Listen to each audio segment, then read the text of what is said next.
امانت داری اور ایفاء عہد ٹھیک ہے، اچھے وصف ہیں، کوئی کرے تو بڑی اچھی بات ہے، نہ بھی کیا تو ایسا کون سا گناہ کبیرہ ہے،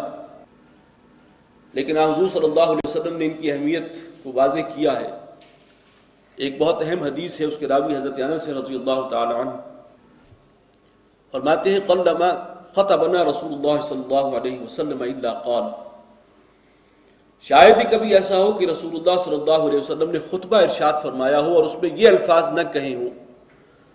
کہ لا ایمان لمن لا امانت لہ ولا دین لمن لا عہد لہ، اس شخص کا کوئی ایمان نہیں جس کے اندر امانت داری کا وصف نہیں، جو خائن ہے، دغا باز ہے، دھوکے باز ہے، وہ بے ایمان ہے، دوسرے لفظوں میں کوئی ایمان نہیں ہے اس کا، اور اس شخص کا کوئی دین نہیں جس میں عہد کی پاسداری نہیں ہے، جو وعدہ خلافی کرنے والا ہے وہ دین نہیں ہے اس کا، کوئی بے دین ہے ایک معنی میں۔ تو ان کا بڑا گہرا تعلق ہمارے دین و ایمان کے ساتھ ہے۔ والذین هم علی صلواتهم یحافظون، اور آخری وصف پھر یہ بیان ہوا کہ وہ لوگ جو نمازوں کی حفاظت کرنے والے ہیں۔ یہ محافظت کا مطلب یہ ہے کہ پوری پابندی سے وقت کی ادائیگی وقت پر اس کو ادا کرنا، یہ نہیں ہے کہ کبھی پڑھ لی نماز اور پھر کچھ عرصے کے لیے جو ہے اس میں وقفہ آ گیا اور پھر شروع کر لی۔ محافظت اس کے تمام آداب و شرائط اور حقوق کا لحاظ رکھتے ہوئے نماز کو ادا کرنے کی کوشش، یہ محافظت ہے۔ اور اول و آخر آپ نے دیکھا نماز کا ذکر تھا، تو بندہ مومن کی زندگی میں جو سب سے مضبوط کھوٹا ہے وہ یہی ہے کہ اس کے تمام اوقات بندھے ہوئے ہیں اس نماز کے ساتھ۔ باقی سارے کام جو ہے ان کا تعین اس حوالے سے ہوتا ہے، نماز اپنی جگہ مقدم ہے، باقی کام مؤخر ہو سکتے ہیں، یہ مؤخر نہیں ہو سکتے۔ اولئک هم الوارثون الذین یرثون الفردوس، یہ لوگ ہیں کہ جو وارث ہوں گے اور انہیں وراثت میں ملیں گے وہ جنت الفردوس، ٹھنڈی چھاؤں کے باغات، ہم فیہا خالدون، اور وہ رہیں گے انہی میں ہمیشہ ہمیشہ۔ اللہم ربنا اجعلنا منہم، آمین یا رب العالمین۔ وَلَقَدْ خَلَقْنَا الْإِنسَانَ مِنْ سُلَالَةٍ مِّن طِينٍ، اور ہم نے پیدا کیا انسان کو مٹی کے جوہر سے یا مٹی کے خلاصے سے۔ ثُمَّ جَعَلْنَاهُ نُطْفَةً فِي قَرَارٍ مَّكِينٍ، پھر ہم نے رکھ دیا اسے پانی کی ایک بوند کی شکل میں، یعنی ابتدائی تخلیق حضرت آدم کی مٹی سے ہوئی ہے، اب آگے جو نسل چل رہی ہے وہ اس کے لیے یہ نطفہ ہے، گندے پانی کی ایک بوند۔ فی قرار مکین، اور اس کو رکھا ہم نے ایک محفوظ ٹھکانے میں، رحم مادر کے لیے یہ لفظ ہے کہ بہت محفوظ جگہ پر۔ ثم خلقنا النطفة علقة، پھر ہم نے اس نطفے سے علقہ بنایا، فخلقنا العلقة مضغة، اور پھر علقہ سے اس کا مضغہ بنایا، فخلقنا المضغة عظاما، اور پھر اس مضغے سے ہڈیاں بنائیں، فکسونا العظام لحما، اور پھر اس پر ہم نے گوشت چڑھایا ہڈیوں پر۔ یہ جو مختلف سٹیجز ہیں، مراحل ہیں، جو جنین جو رحم مادر میں جن مراحل سے گزرتا ہے، قرآن مجید نے اس کی اتنی صحیح تعبیر کی ہے، اس کی نقشہ کشی کی ہے، اور مراحل کو اتنے صحیح الفاظ میں بیان کیا ہے کہ اس دور میں جا کے یہ حقیقت کھلی ہے کہ اس سے اصل مراد کیا تھی۔ چنانچہ جو پہلی سٹیج ہے نطفے کے بعد علقہ، اب تک اس کا صحیح طور پر نہیں سمجھا گیا تھا کہ اس سے مراد کیا ہے، لیکن اب چونکہ سائنس جو ہے اتنی آگے جا چکی ہے، اور وہ مائکروسکوپ اور ساری اور الٹرا ساؤنڈ اور آل دیز تھنگز، ان سب کی بدولت جو ہے اب معلوم ہو گیا کہ اس کے بعد ایک مرحلہ ہوتا ہے کہ کوئی چیز معلق سی ہوتی ہے رحم کی دیوار کے ساتھ لٹکی ہوئی جونک کی طرح، اس کو قرآن نے علقہ کہا ہے۔ ورنہ پہلے کسی کا ترجمہ یہ بھی کیا جاتا تھا کہ وہ جمع ہوا خون، لیکن وہ صحیح اس کی تعبیر نہیں تھی۔ اب اس لفظ کے حوالے سے صحیح ترین جو ہے پکچر سامنے آتی ہے وہ واقعتاً وہ ہے کہ جو پہلی سٹیج ہے اس کی، اور وہ علقہ کی ہے کہ معلق ایک لٹکی ہوئی سی چیز رحم کی دیوار کے ساتھ، وہ علقہ ہے، اس کے بعد پھر وہ بوٹی بنتی ہے مضغہ، اور پھر اس کے بعد جو ہے وہ ہڈیاں بنتی ہیں، پھر ہڈیوں پر گوشت چڑھتا ہے۔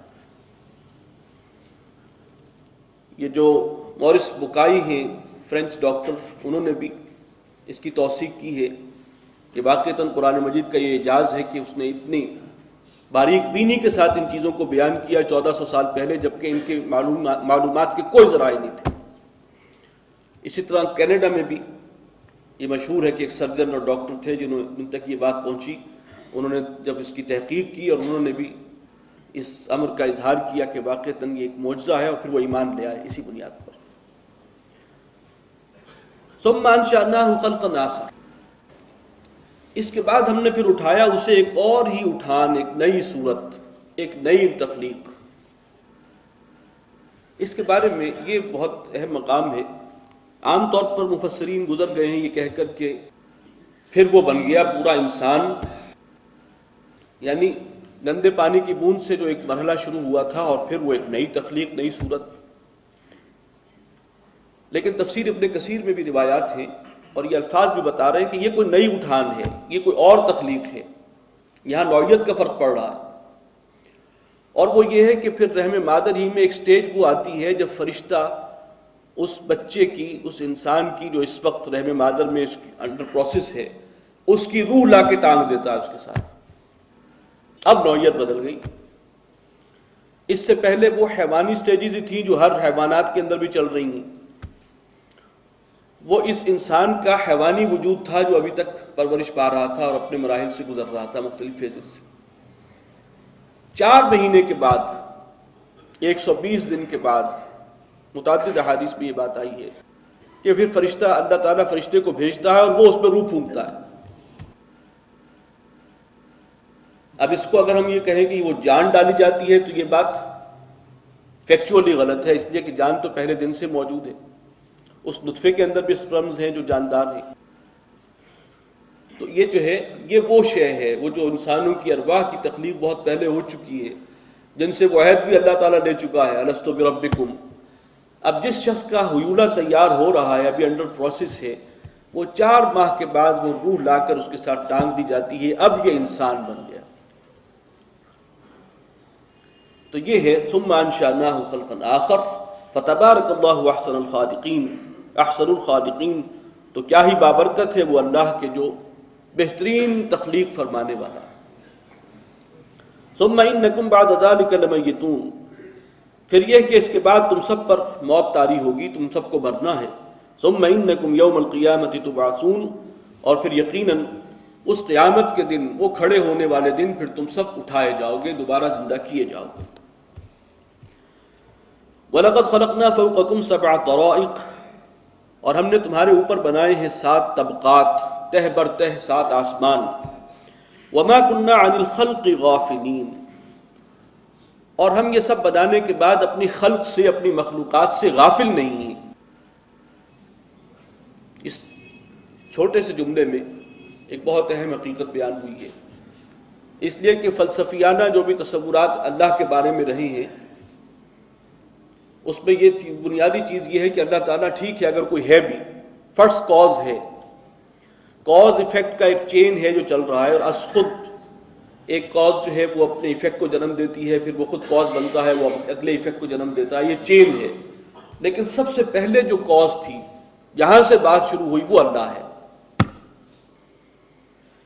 یا اس کو پھر اس طریقے سے بھی کہا جاتا ہے کہ فرسٹ موور ہے وہ، جیسے کسی بال کو، فٹ بال کو کسی نے کک لگائی ہے، اب وہ لڑک رہی ہے، کک لگانے والا تو کک لگا کے فارغ ہو گیا، اور اب وہ خود اپنے قوانین جو لگے بندے ہیں، فطرت کے قوانین، ان کے تحت وہ لڑکتی جا رہی ہے۔ اب کک لگانے والے کا اب اس سے کوئی تعلق نہیں۔ تو عام طور پر فلسفے کے اندر، اور اس فلسفہ اور حکمت کی دنیا جو وہی آسمانی کی ہدایت سے الگ ہے، ان کے ہاں اللہ کا تصور یہ رہا ہے، اس کی نگیشن ہے کہ سب کچھ پیدا کرنے کے بعد اللہ تعالیٰ اپنی خلق سے غافل نہیں ہے، وہ اس سے الگ نہیں ہے، بلکہ جیسے کہ الفاظ آتے ہیں ثم استوى علی العرش، پھر متمکن ہو گیا تخت حکومت پر۔ وانزلنا من السماء ماء بقدر، اور ہم نے بلندی سے پانی اتارا ایک اندازے کے مطابق، حساب کتاب سے۔ فاسکناہ فی الارض، اور پھر ہم اس کو ٹھہرا دیتے ہیں زمین میں، زمین کے اندر بھی پانی کے ذخائر ہیں۔ وَإِنَّا عَلَىٰ ذَهَابٍ بِهِ لَقَادِرُونَ، اور ہم اس پانی کو واپس لے لینے پر بھی قادر ہیں۔ فَأَنشَأْنَا لَكُمْ بِهِ جَنَّاتٍ مِّن نَخِيلٍ وَأَعْنَابٍ، پانی کی کمی کا مسئلہ تو آپ کو معلوم ہی ہے، پاکستان میں بھی اس سے دوچار ہے، قحط سالی، واٹر ٹیبل جو ہے وہ بڑی تیزی سے ڈاؤن ہو رہا ہے، نیچے جا رہا ہے، نیچے جا رہا ہے۔ تو وہ کب تک ہماری رسائی میں ہے، اب کتنا چلا جائے اللہ کے اختیار میں ہے۔ فانشأنا لکم بہ جنات